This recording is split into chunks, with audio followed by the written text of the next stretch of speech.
That's a brilliant intro. I've never seen that before.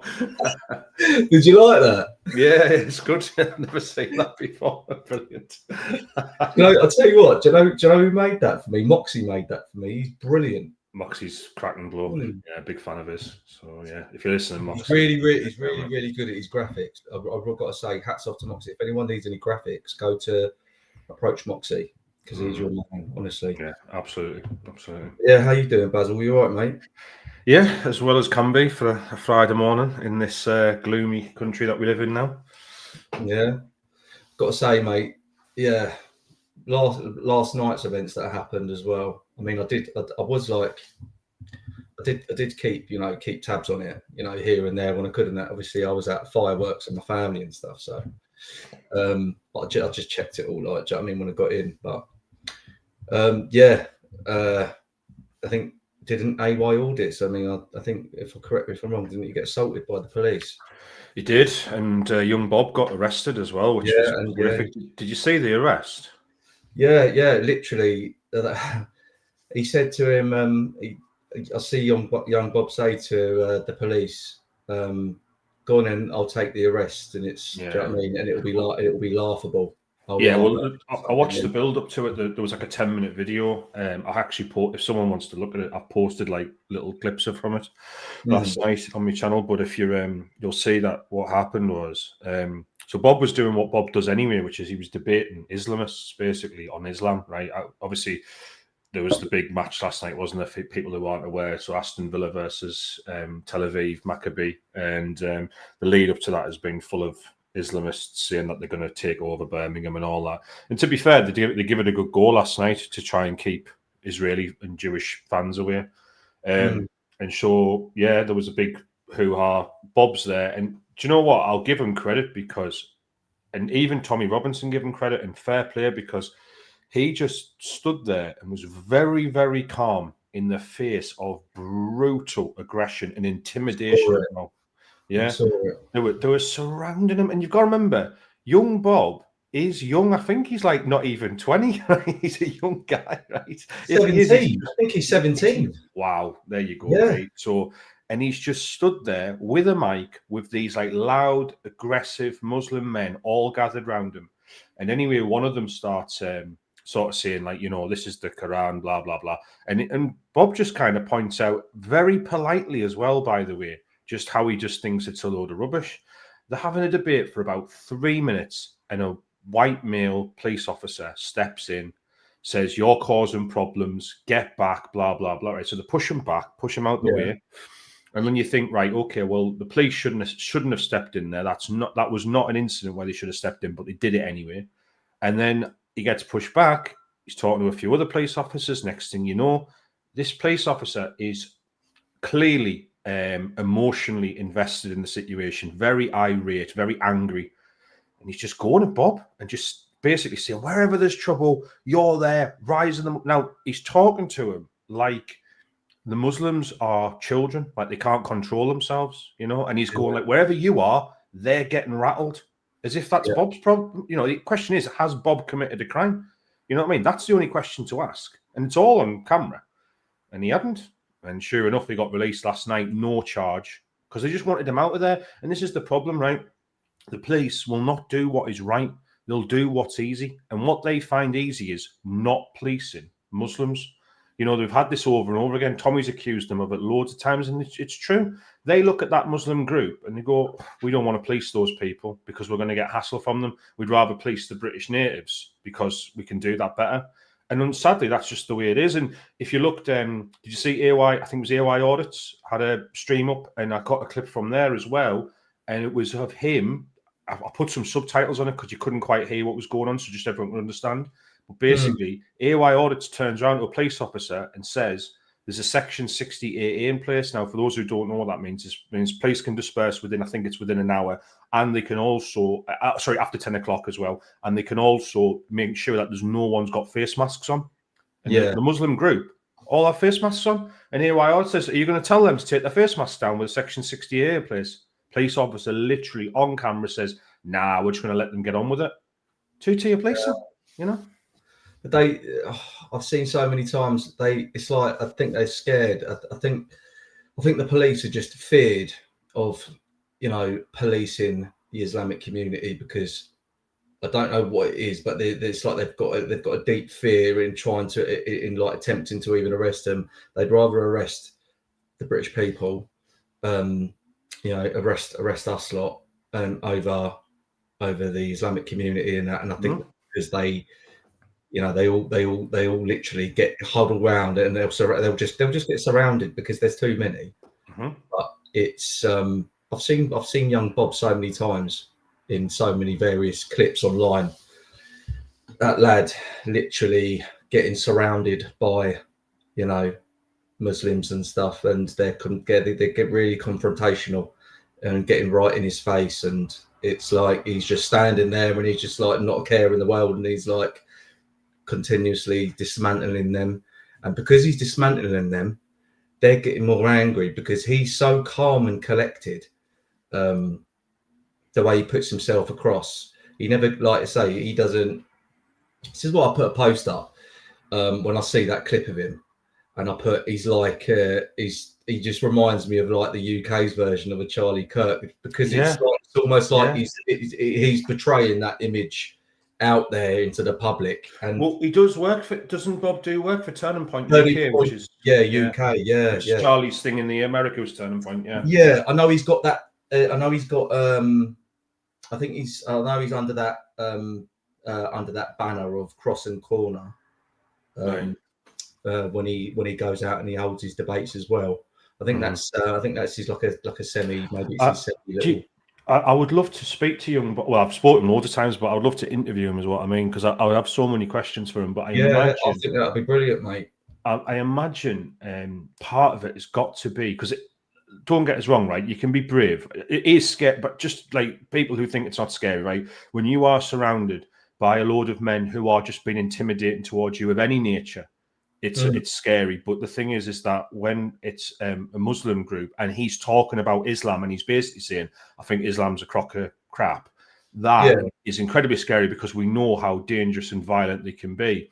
But he stands there and I don't know if his heart's racing or not, but he looks so calm and collected. It's unbelievable. Now, I'm speaking to someone in the 30s, right? And I'm like, I'd be bricking it doing that, right? But Bob's like, as you said, I think he's like 17, 18, and he looks so calm. And the only thing I can think of, and listen, it might be that this guy's got balls of steel, right? I don't know, right? But the only other thing I can think of is his faith, because obviously he is unbelievably devoted to God, and he's a massive Christian. And maybe that is what keeps him comfort and knowing that, the Lord will protect him or whatever. Yeah. Like I say, he's very, very, very knowledgeable as well. I've got to say, that boy, he has got so much knowledge under that hood. Like literally, I can't. The way he conducts himself with his debates, and the way he literally gets quick, he gets to the point straight away.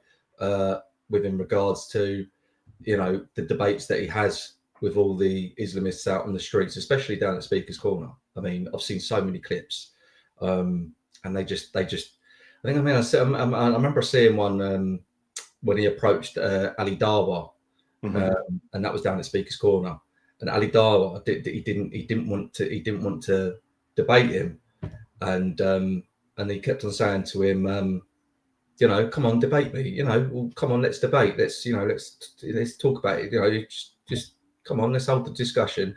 And then obviously Ali Dawa just keeps on going, oh, you're a little boy, like, just, do you know what I mean, just trying to like mock him or insult him and stuff like that. And he's just, you know what I mean, and that's all he could come back with. And just being ignorant towards the idea of it all. But I mean, when you're debating Islamists, you'll notice that I've done it myself a few times on X Spaces and stuff. You'll notice that there is a pattern of behaviour when it comes to like the arguments they put forward. So Bob's well rehearsed in like countering this stuff, but anybody can. By the way, that's what I mean. Yeah, if you listen to enough of them, they do say the same things over and over again. The reason why is because to them, it's just the truth, right? So they're not like sat there going, I need to rethink my theories through. I need to. They haven't been challenged. You've got to realize the whole lives they haven't. And you know what as well? It goes to show many of them haven't even challenged themselves, and thought about, is this actually true? They just take it as verbatim read. You know what I mean? And so a lot of the times when they do the retorts of like, a common criticism, for example, like Aisha being 6-year-old, 9-year-old when she slept with Muhammad and stuff, and when you listen to those retorts, they have them kind of pre-rehearsed in the head. They almost don't understand the retorts themselves. I've seen Tommy Robinson do it. I've seen Majid Nawaz do it. I've seen loads of people say things that, to them, and they've just come back with the kind of pre-programmed kind of, this is the response we give to this. And then if it doesn't work out, then we turn around and say, well, what Ali Darwa said to him, which is, you're a little boy, and then just walk away, you know what I mean, or whatever. Yeah. So, this is what I'm saying, mate. But I just want to say, when I saw that, when I watched that sitting in Parliament, and I saw when the opposition said to Lammy, how did this illegal migrant get accidentally released back onto the streets of the UK? And he didn't answer the question, even though he got asked 5 times. It's like, I sit there and I just think, like, how is a man like that sitting in Parliament? How is he? David Lammy. Yeah. How is a man like that? Right. Who can't even answer a simple question, Basil, right? From the opposition when asked, how did this even happen? And he literally, he kept on dancing around the question he could not answer. And then the bit that shocked me is then obviously when he then came out with, okay, then would you like to explain how a second prisoner has been released back out into the streets, an illegal migrant, another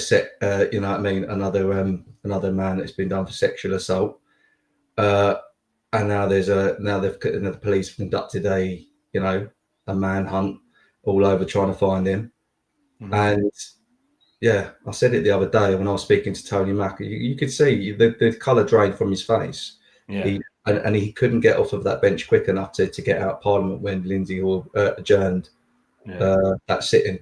Well, David Lammy is look, I don't want to single him out because there's many MPs who are like this. So many. I'm not saying just him. I mean, the entire Labour government. I mean, but who are just not exceptional at all. And basically, it's indicative of our politics where they're there because they are yes men, so to speak, or yes women. They basically will just agree with whatever the leader wants, and therefore they get their spot in the government. And this is what is a major problem in our politics now, whereas basically it's about loyalty to someone at any cost, as opposed to someone who's intelligent or knows about things. And the reason why it's that way is because obviously if you want to get things done, you need people to vote for your platform.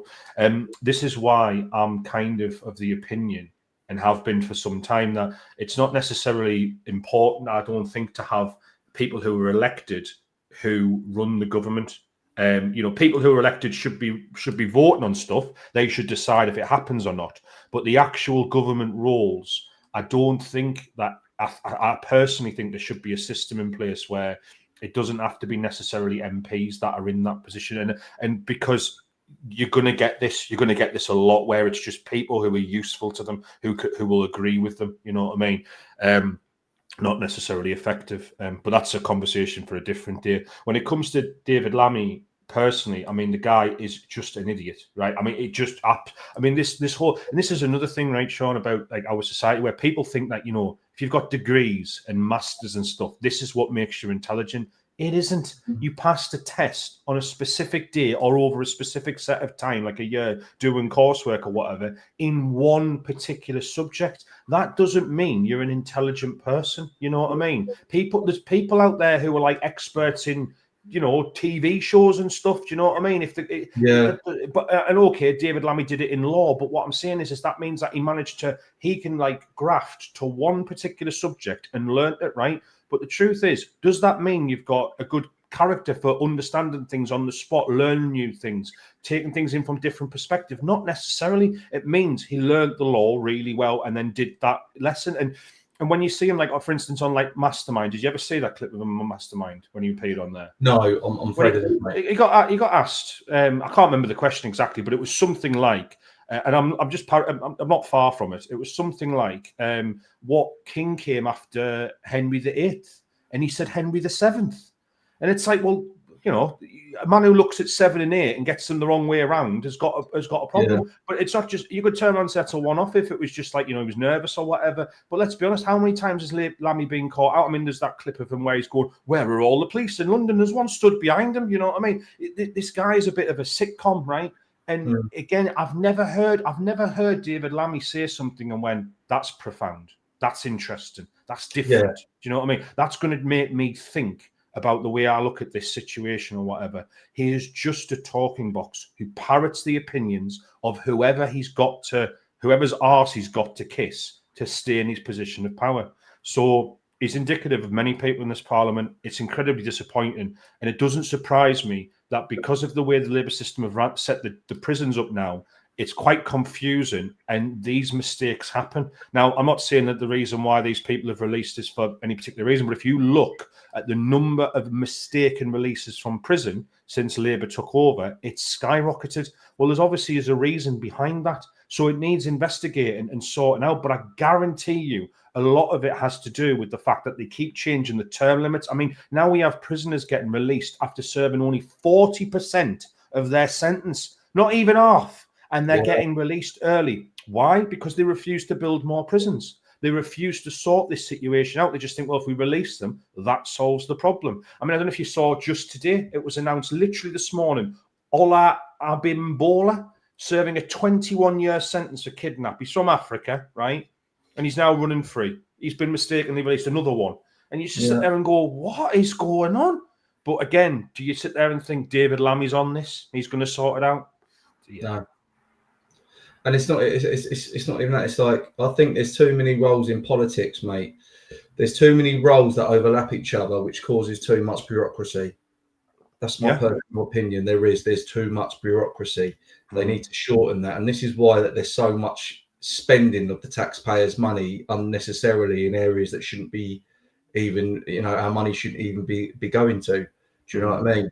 Yeah. Like, you know, for instance, you've got the amount of foreign aid that they keep pumping out to other countries like Ukraine, and you know, Zelensky keeps on making his trips over to the UK, you know, with his begging bowl, you know, giving Starmer cuddles and, you know, wanting more money, can off some more, please, and it's like, and all this is happening all while we're in a massive cost of living crisis because of these clowns in government continuously throwing, you know, all of the taxpayers' money in foreign aid to you know, when our own country is in turmoil, and they should really be focusing on cutting all their aid and using the money from the taxpayer to fix our own problems in our own country.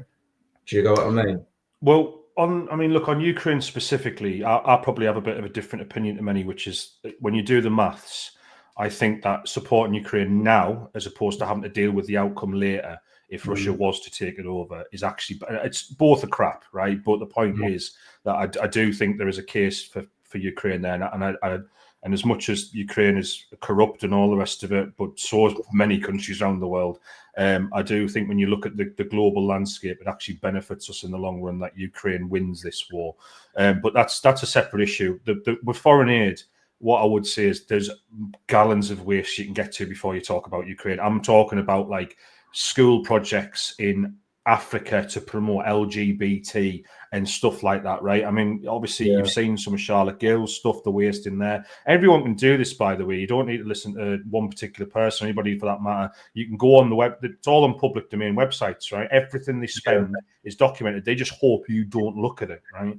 And if you go and see what they're actually spending our money on, it's insane. Now, what's really criminal, right, is in the UK, we don't have balanced books. So every single year we borrow money, right? So we give money to places like Pakistan, China, India, so on, right? And yet we have to borrow that money to give it away for free. That's how messed up our country is. We're in debt and it's getting worse. And our interest payments now each year costs more than the entire budget for nurses in the NHS. So just think about that. Every single nurse in the NHS, we just burn more money than that every year. Just give it away for free because it's, well, not for free, but it's interest. We're paying off interest debts, right? We're not paying down the debt. The debt's getting bigger. And yet we borrow more money to give it away for free to other countries around the world. That is insane to me. And we've been doing it for decades. Our economy's not getting any better. Our economy's running stagnant at the moment. Mm-hmm. Do you know what I mean? So yeah, it's only growth. The only growth you get from it is because the population is exploding. Yeah, it's more people. It is more people working, but obviously it's more people taking as well, which is why GDP per capita, which is what's interesting. That's the important bit, is how much money is there per person. That is stagnant. It's not moving at all. So we're not getting any richer whatsoever. Yet our country is exploding in terms of culture wars and culture clashes, you know, between various backgrounds and stuff. Crime rates skyrocketing. You know, obviously we've had the migrant hotels, all that stuff that this country would be so much better if we didn't have, and yet we're dealing with it because the only thing politicians can think of to keep GDP going up is to bring in more people. Well, it's going to go up if you just bring in loads of people. The question is GDP per capita going up? And it's not. Yeah. So this experiment is not working. It was never going to work, you know, because immigration brings you riches when it's the best immigrants from around the world arrive. Okay.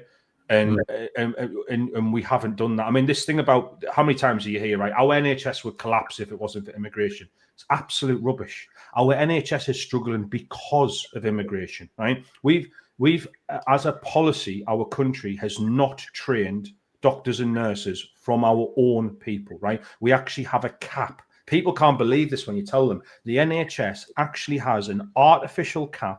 It used to be around 9,500. I can't remember what it is now. I'll have to have a look. But it used to be about 10,000, right? And what would happen is they say when we've trained up that many doctors and nurses for the year, graduates, we then say no. So there is literally young people in this country, smart enough, intelligent enough, clever enough to become a nurse practitioner or doctor or whatever you want, and we say you can't do it. Why? Because we've hit our artificial limit that we make up. And instead, what we'll do is we'll go and buy a cheap foreign doctor in from abroad to replace you. Now, that's when we've got an NHS now where we've got like 20% of it is basically foreigners, right? So you sat there going, okay, then 20% of it is foreigners. Well, then look at the patient level. Right? How many patients we bring in that are migrants, right? We never hear those statistics, right? And if you think about it, less than 1% of all migrants we bring in each year end up in the NHS. So 99% of them are using the NHS. And when you think about it that way, you realise what the game is, right? Because when Sadiq Khan said just the other day, London needs more migrants because public services need stuff. Well, if you keep bringing in migrants, you need more public services to service them, which means you need more people to run the public services. It's a never-ending prophecy. You know what I mean? Then they're saying that then they'll be coming out with they need to increase the quota of houses that they need to build. Absolutely, yeah. This to them is what keeps the country ticking. They just bring in loads of people and just say, well, these people need things, so we're going to keep spending, keep pushing, whatever. There is nothing wrong with a country taking its time. I mean, look, Shawnee, it used to be, right, we'd have 20 years to build someone a house because we'd know from the government data how many people were born, okay? And we go, right, in 20 years, roughly, they're going to need houses. Now, we've had 500,000 to 1 million people arrive yesterday or last year. So let's be honest, last year. So we need to build houses pronto.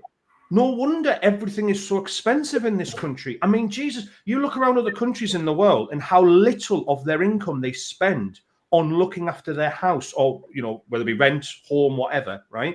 Compared to us, In some places, it's over half of their income they're spending on just going, I live here. This is my charge for living here, whether it be rent or mortgage or whatever. So this is why people are so cash strapped all the time, because bills, our energy bills are the highest ever, because we refuse to use the resources we've got here. We keep saying, let's use wind and solar power. Now, first off, the wind thing doesn't work. They all run out. The blades are terrible. They kill birds. You have to bury them after like 25 years. The whole thing is unsustainable. And then solar, there's no sunlight here. Do you know what I mean? So they do this.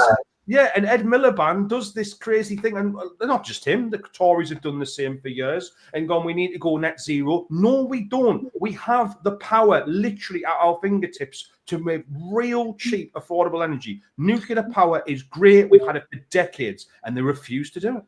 Well, we've got up in the North Sea. You know, obviously Ed Miliband's in charge of the natural gas, the energy, and he's that man's a donut. But up in the North Sea, we've got our own oil fields that we could be drilling ourselves to have our country, you know, be self-sufficient, as opposed to continuously going with the idea of, all right, we're going to pay more money and import oil from other countries when we've actually, while we're doing that, when we're sitting on our own. We buy LNG from America, right? we have natural gas in the ground here, right? Yeah. But instead of because if we drill it here and we burn it here, that counts towards CO2 emissions, right? So what we do instead is the Americans drill it, they freeze it, right? So it becomes liquefied from gas. They put it in tankers, they ship it across in ships, then we defrost it here and use it. And apparently, because we don't drill it, that somehow reduces CO2 emissions. Right? We all share the planet, right? So it's the same CO2 emissions. Do you know in Wales where they got rid of the arc reactor? The Tata Steel got rid of the that reactor down there in I can't remember where it was. It was somewhere in South Wales. They got rid of this bit blast iron furnace, basically, which makes steel, right? They changed it to an electric one, right? Which isn't as efficient and all the rest of it, right? But they changed it to that. And they said, we're going to get rid of the one that uses coal, okay? So that will reduce our CO2 emissions. Fantastic. 2 weeks later, the Tata Steel took that plant, shipped it around the world and set it up in India, and it started working there. So the CO2 emissions haven't stopped. They're just in India. Oh, sorry, we've got a 2 week break, but we have to pay for the electricity to run this place now, where it used to run off coal, much cheaper. This is what I'm saying, mate. But this is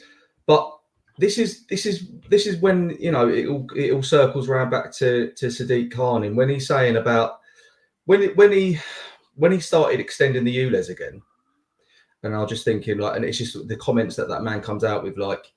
He thinks all of us are all thick, right? I mean, you know, he says that, okay, London has cleaner air because of the ULEZ. Well, that's a fallacy, in my opinion, because obviously, you know, there is a thing called wind, and wind carries fumes, it carries emissions. It's like, oh, there's this imaginary bubble around London. And, you know, if you're on the, like, but obviously, if you pay £12.50, you know, then it, you know, basically it goes away. It magically makes your car, you know, emission free. If you give me £12.50 a day, it's like it couldn't be any more in plain sight.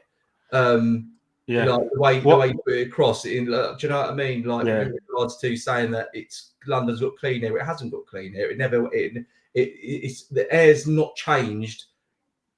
Even when they put the ULEZ scam in place, like, do you agree? Like, literally, I'm sorry, but literally, wind carries so many things. It carries fumes. It carries, you know what I mean? Like say your car emissions. You know.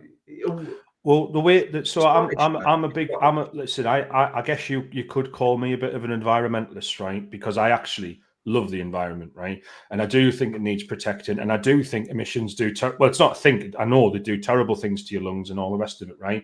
And I remember, and when I say I'm environmentalist, right, I want to be clear, I'm not like one of these crazy net zero ones. None of that works, right? All I'm saying is that we should look after the environment we live in, right? But using real facts and things that work, not nonsense, right? So when it comes down, like, for instance, when COVID happened, I remember when lockdown happened and going outside. And I lived in a city at the time, right?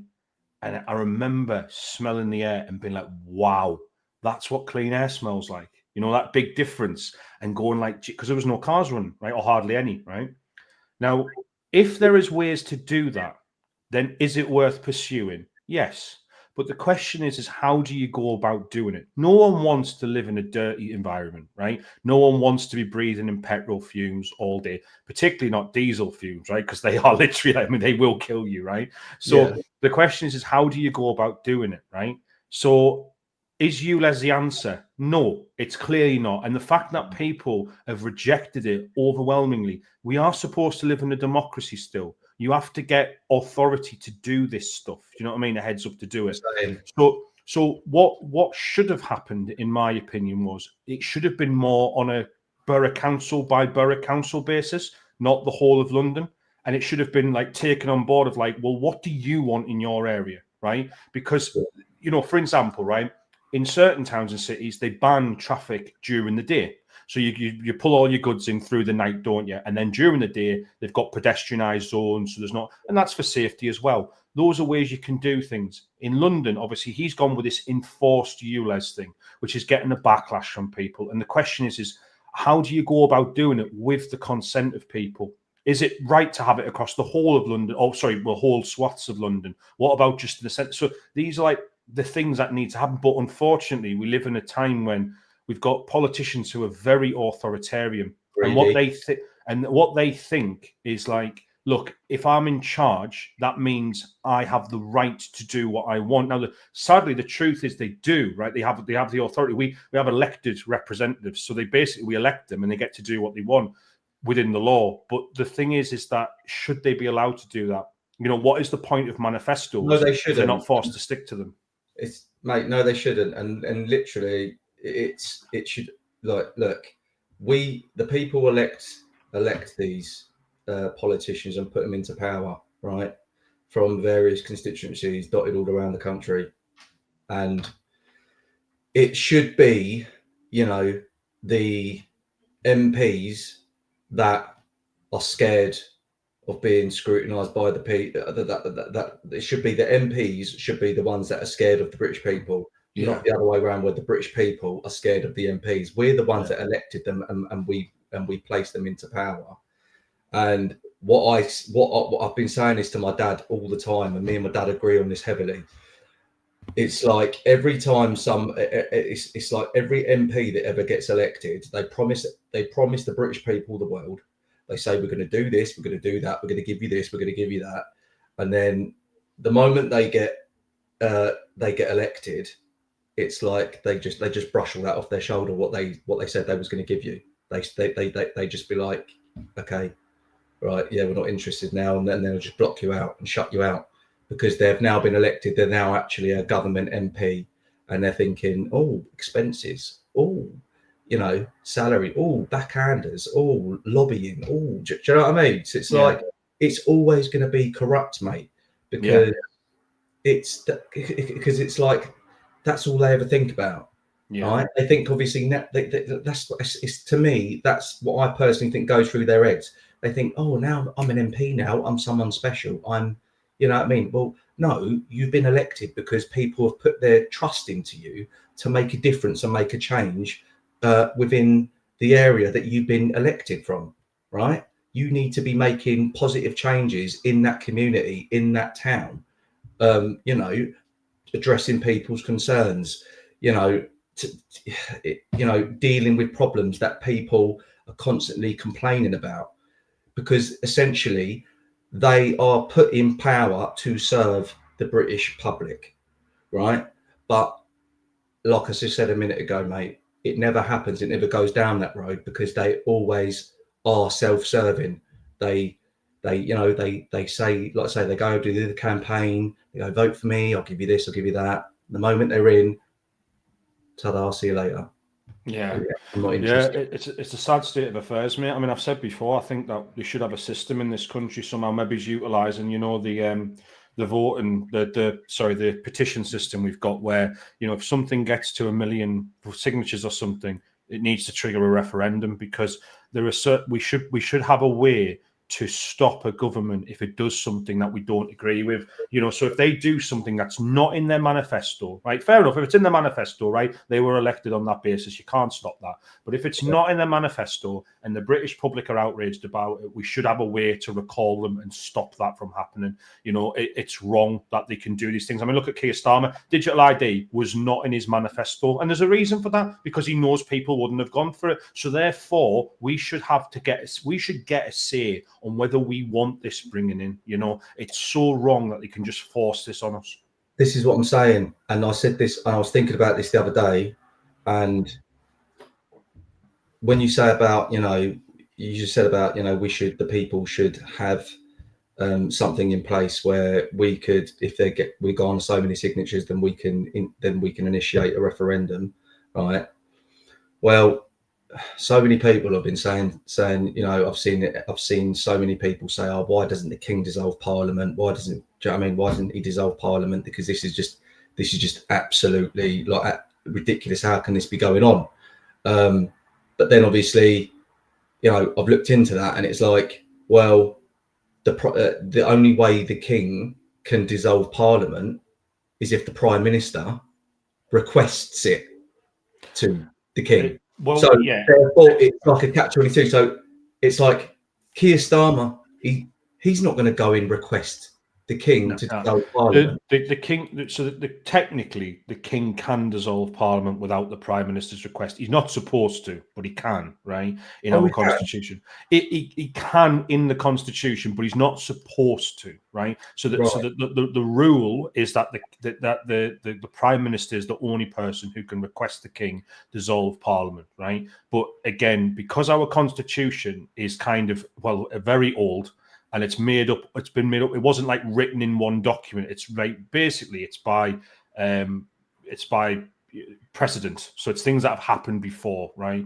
So technically the king can do it, right? But then if the king's dissolving parliament, why we appear to be in the laws anyway? Because all the customs and norms have gone out the window, and we shouldn't be asking the king to do that, right? What we should be asking is, why is the British people voting for these people in the first place, right? That's the problem, right? If the king, because the thing is, once the king does that, right, and steps and does that, it'll never end with people demanding that he does it. Do you know what I mean? Every time people are upset, he'll be demanding he does it, and we don't want a king that's interventionist like that. We want a king. It's a constitutional monarchy. We want him to stay out the way, right? So in our current legal structure, yes, it is the prime minister who requests the king does that, and I don't want that to change. What I want to change is how aware the British public are of what's going on in our country.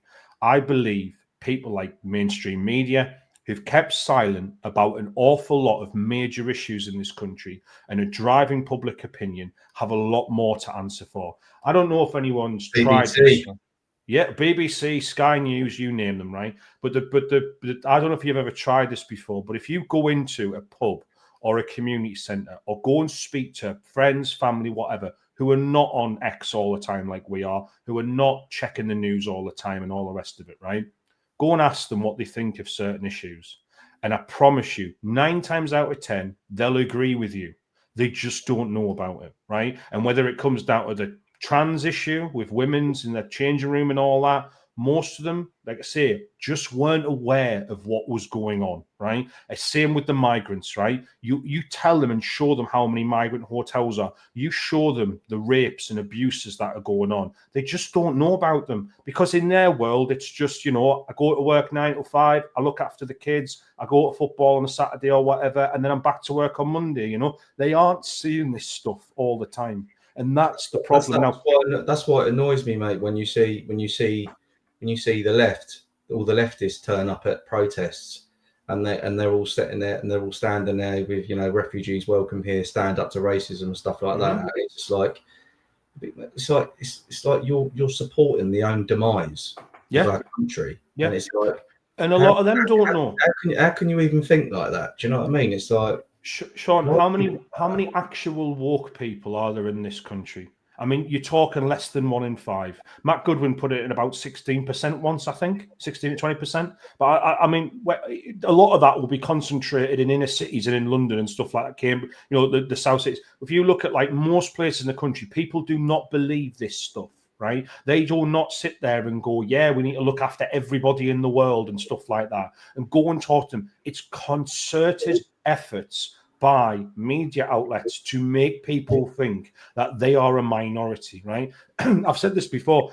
It's why it's so important to have independent journalists who do things like X Spaces. You're a perfect example, right? You run an X Space pretty much every day on Twitter. It's mental how many hours you put into that, right? But it's so important. I'll place it on hold for the minute. Yeah. Well, I just need to get a few things sorted out together and stuff. Yeah, I mean, look, people know me from X Spaces. I used to host them all the time as well, and I've put things on hold a bit for my own medical issues and trying to get my health better and stuff. But look, when you do these things, and you'll know exactly the same as a host, right? When you do them, what you realise is there's an awful lot of people out there who agree with us, but they don't realise how popular their opinions are. They think that they're the odd one out, right? They sit there and think, oh, because you can't say that in work, you can't say it in public, you'll get in trouble if you say it here. And it's like, and I don't know, am I the only one who thinks this way? Then you turn up in the next space and you go, bloody hell, there's thousands of people who think just the same as me.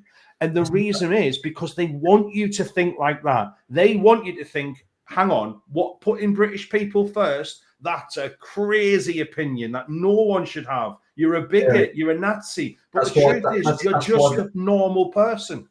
That's why with the Gen Z generation, they're literally they want the Gen Z generation to be, completely woke. They're trying to instill this wokeism into the younger generation. And don't get me wrong, such a large portion of the Gen Z generation, they are adapting to this woke ideology, and it's very concerning because of it. I mean, don't get me wrong, my kids will never be like that. I will never in a million years allow my kids to be indoctrinated with that dangerous ideology that the government have come up with and are literally just pushing onto either, do you know what I mean, onto this the next generation of kids. But I just want, and like you're the same as me, I just want common sense to come back. I want wokeism to be completely thrown in the bin, discarded of, and just destroyed completely, because it's poisoning the minds of the youth, and it's just making them think backwards. It's making them, oh God, it's turning so many people into virtue signalers. That so many people are virtue signaling to appease other countries, for things that have happened years ago, like before they were even born. And it's like, that's just a part of history. Just accept that as a part of history and know that the world's moved on and bettered itself, especially, do you know what I mean? Like as every country would. But it's like, I could go back to when David Lammy, I mean,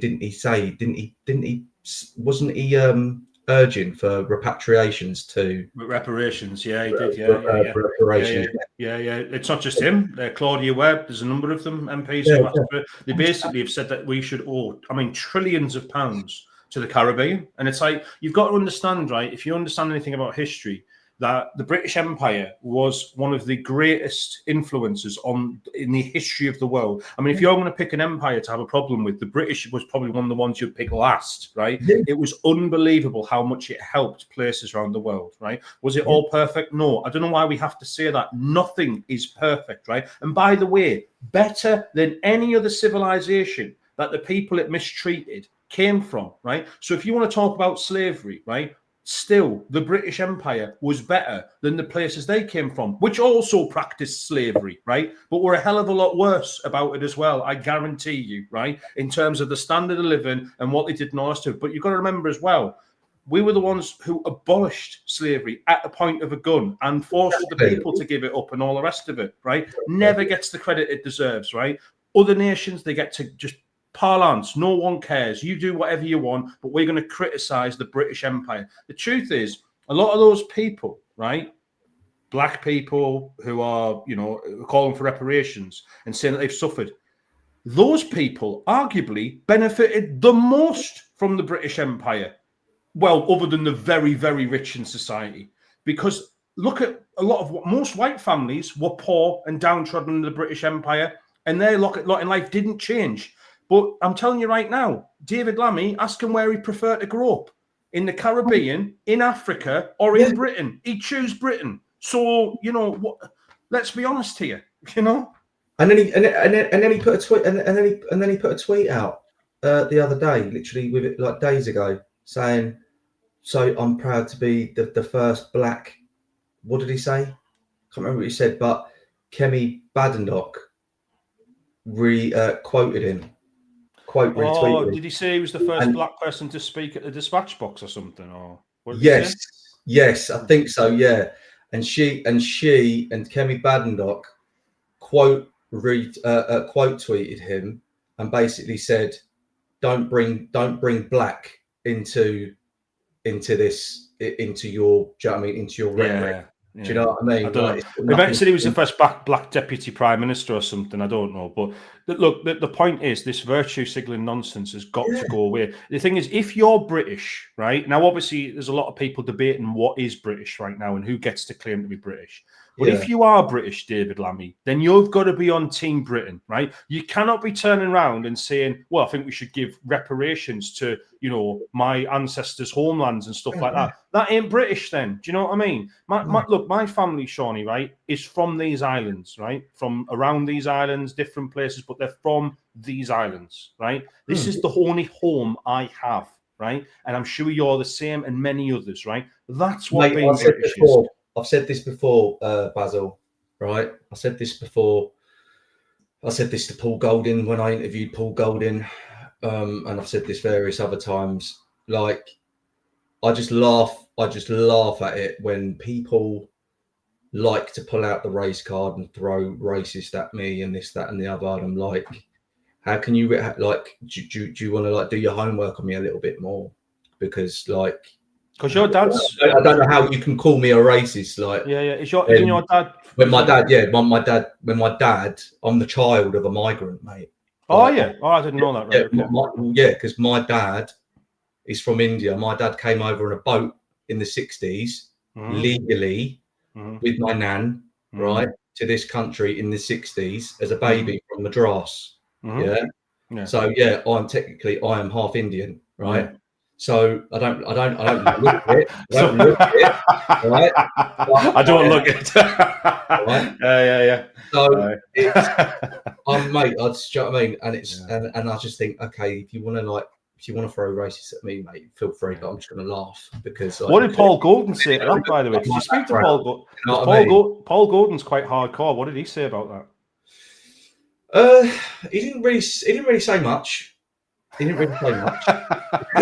He didn't say, "Well, I'm going to have to deport you." Surely, I don't know what his views. I don't know what his views are. I genuinely don't. But yeah, I pressed him. I pressed him a little bit. I did press him a bit on remigration. I pressed him on it because I just wanted to know, where do you draw the line in the sand? Yeah. Right. I wanted to know, where do you draw the line in the sand? Because obviously, I'm completely against. I've said it so many times. I'm completely against illegal migration, but there's no problem with legal migration, because essentially illegal immigrants shouldn't be here in the first place anyway. It shouldn't be allowed, because they've come into the country illegally, right? They're unvetted. You don't know where they've come from, what ideologies they've got going upstairs, right? And they discard of all their IDs into the sea.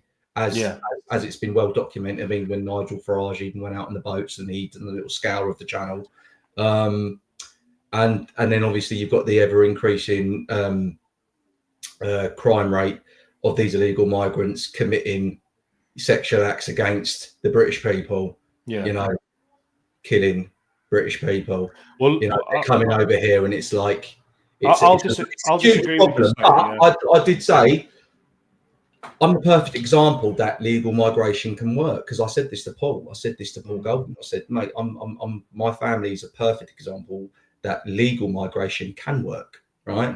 Because my dad came here when he was a baby, like I just said a minute ago, and you know, my nan integrated fully. My nan's Roman Catholic. you know, and they worked hard. Do you know what I mean? They assimilated. You know, my granddad was on the railways, right? My granddad's ex-Navy. And yeah, they worked hard, never caused no trouble in their life, mate. You know, my dad worked on buses all of his life. I remember when my dad used to drive the double-decker London buses all around London, because I remember when I was a kid, when I was about five, 6 or whatever, he used to take me and my sister around on the double-decker bus, like, do you know what I mean, completely empty, all around London. Do you know what I mean? So I remember that. But yeah, he's proper. Like, my dad's worked hard all his life, and now, do you know what I mean? It goes to show, because obviously I begged him to get into politics. I begged him because me and him have got that in common. We always speak politics, me and my dad. So it's and obviously he eventually took the leap, because obviously he did come onto the spaces when I started doing these, like doing spaces on X, right from the beginning. You know, from the beginning, because obviously do you know what I mean, you've seen when I first started from the beginning. On how far it's progressed, right, as it's gone on, with more people coming in and more people and regulars and stuff. But Dad used to come in, didn't he? He came in a few times before he was elected as a Reform councillor, double elected. Sorry. Yeah. So it just goes to prove. Do you know what I mean? Like, it doesn't. Do you know what I mean? So legal migration can work, because my family. Yeah, I mean, legal migration can work, but where I'll push back. I do think it should be put on hold, though, until we get a grip of the country, mate. Well, see, I don't even think it should be. Immigrants. I don't think it even should be put. I think it needs to be reversed, right? I mean, look, my opinion is that even legal migration is. I mean, illegal migration, as outrageous as it is actually a drop in the water in terms of the numbers, right? It's tiny compared to legal migration. Legal migration, I say, is the major problem in this country. And since 1997, we have had an explosion in legal migrants that have been allowed to settle here, which have changed the fabric of this nation for the worse, in my opinion. Now, I'm not saying every legal migrant needs to go back, but I do think a substantial amount of them will have to. And that's if you want to fix this country. The question is how do you want to change this country so it is survivable as a home for the British, or are you comfortable with British people becoming a minority in their own country by 2063? I don't want us to become a minority. Because it's not even if you stopped all legal migration, it would just delay it. Because of the birth rates, it would still happen. We have too many people here who I would just class as foreigners. I mean, if you go to certain places like Savile Town and stuff, right, where it's like 99% Muslim now, that's 99% Muslim, right? It is a Muslim town, right? It's completely Muslim, right? You will not find, I mean, it's 99%, right? So you, again, when you go to places like this and you think, is this what we want for the United Kingdom? I would say no. And I think an awful lot of those people who haven't integrated have just taken over their own cultures and stuff like that. I think it needs to go. I think genuinely there needs to be massive restrictions on foreign cultures that have been imported here ad nauseum, and it needs to be reversed. Some people will sit there and say, no, if you're here legally, you've got a right to stay here, whatever. And I'm happy to have that debate with them. But for me, I think negative migration, we need people to leave this country who really shouldn't be here. And I'm not talking about people who are third generation or whatever. It's the only home they've ever known. I agree with you massively on that, mate. I agree with you massively. So say, like, for instance, if legal migrants, ones that came here back in the 60s, and they've been here, do you know what I mean, since the 60s. There's no point even talking about that, because it's never going to happen. Not at all. But I do think that the country can't take any more people in, whether that's, I mean, even regards to legally. So I do think that, no, we shouldn't be taking any more people in legally, because we are literally bursting at the seams. Yeah, and it's like the government struggling to get all to get new houses, flats built. You know what I mean? Because they're struggling to cope with the pressure. Because do you know what I mean? The country cannot cope physically with the amount of people that are over it, right? Yeah.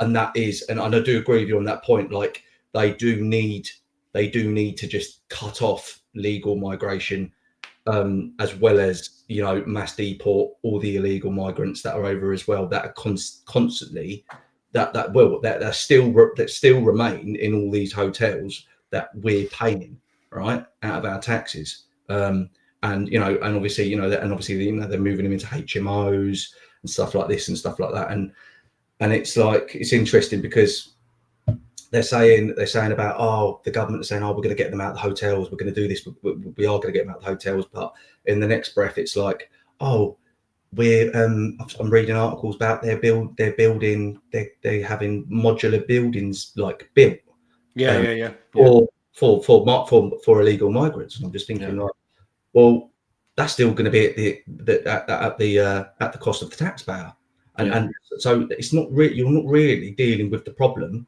You're prolonging the problem, if anything, right? They should literally just round them up, right? I don't care, a big detention center, round them up, right, and literally go, right, flights, boom, boom, boom, boom, boom, boom, boom, boom, right, see you later, right? Do you know what I mean? Like, I'm sorry, but when you look at I know they say, because they discarded their ID, and it's like, well, where'd they come from, right? So they're going to kick back at you and say, how do we know where to deport them to if we don't know what country they've come from?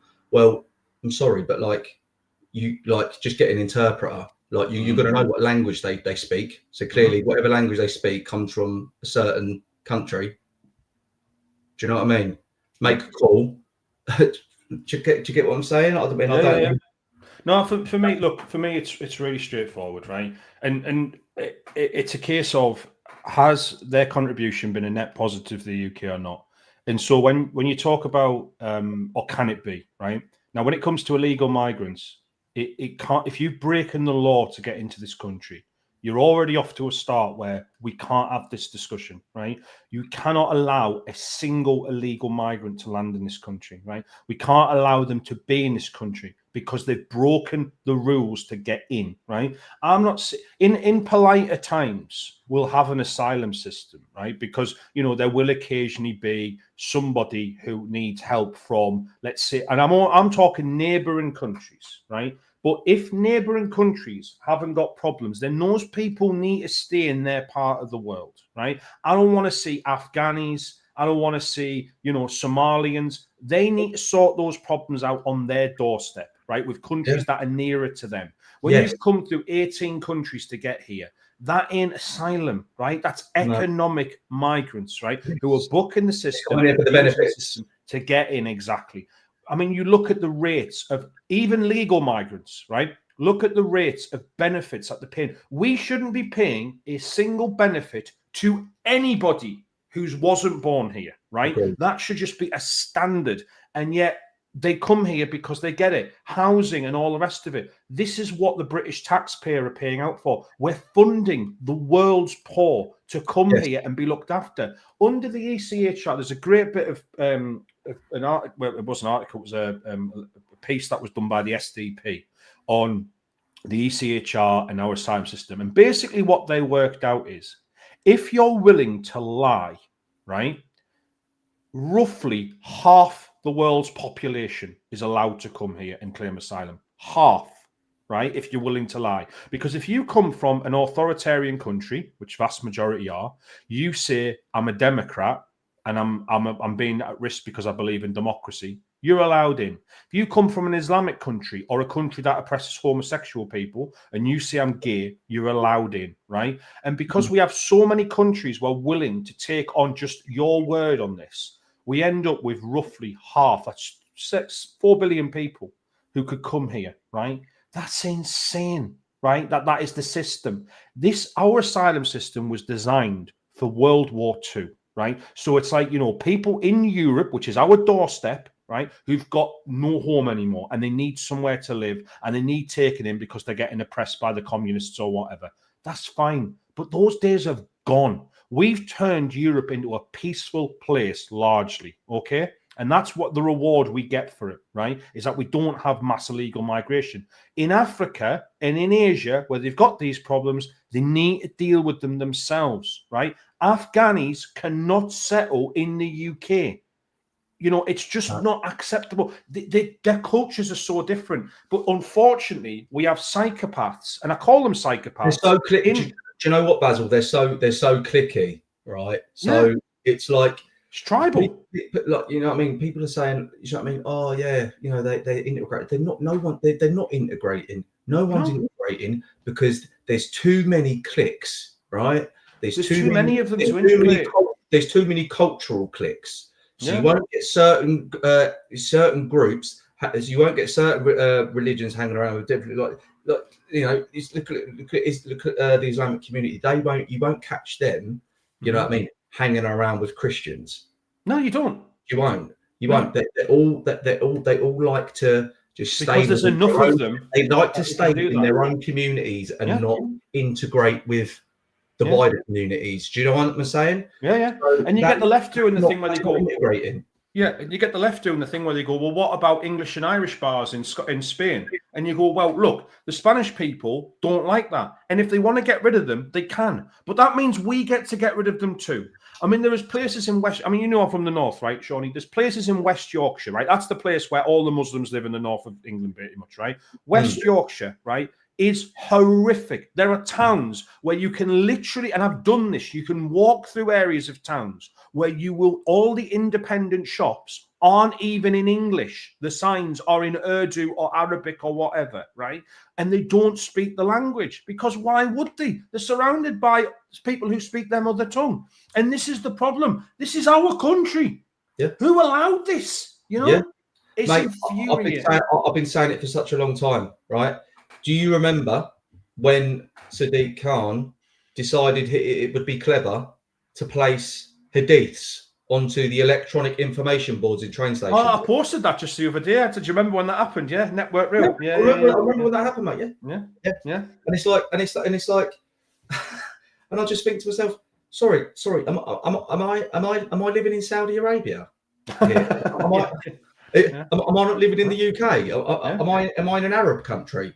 Mate, Sadiq Khan. I want to see English writing because Sadiq Khan rejected Ricky Gervais's alcohol ads. He rejected the bikini picture, that Beachbody Ready one, right? Yeah. And yet he allows, there is an Islamist hate preacher who set up his own Sharia banking system and he allowed him to promote that in London. Well, there you go. Well, of course he did, because that's one of his own, isn't it? Absolutely. That's one that, you know, that's a fellow Muslim. So really that's going to be pretty much standard in his eyes. He doesn't want, he's the most anti-British man, like / mayor that we've ever had. I'm sorry, but he's all for one community only, and that's Islam. It's not for the British people. He's very anti-British. He is a very anti-British man. You know, and I'm sorry. I keep circling around to this because this does need to continuously be highlighted. What does it tell you, right, as a British citizen, right, when the Mayor of London, disables his comments on his social media? Now that shouldn't be allowed, because I'm sorry, but if he's the Mayor of London, he should be up for being scrutinised by the British public on failings, you know, on problems, knife crime, you know, holding him to account. That should be a part of democracy. Like, if you are going to sit in an official government position and be the Mayor of London, you should in turn accept scrutiny from the British public, not block them, not cut the British public off from being able to scrutinise your failings and the problems and concerns that are arising all around London, especially number one being knife crime and grooming gang rapes. Yeah. Agreed, mate. Agreed. And on that note, I'm going to have to shoot, mate, because I've been on here now and I've got something to do. Mate, I'm going to go and give another coffee. No, thanks for having us on, Shawnee. It was a pleasure, and do it again sometime. Mate. And I think I managed to get through all of that without swearing. It's a work in progress, mate. You're a better man. Thanks very much for watching, everyone. Thank you very much for having us on, mate. Take care. Bye-bye. Cheers, mate, and you. Bye-bye.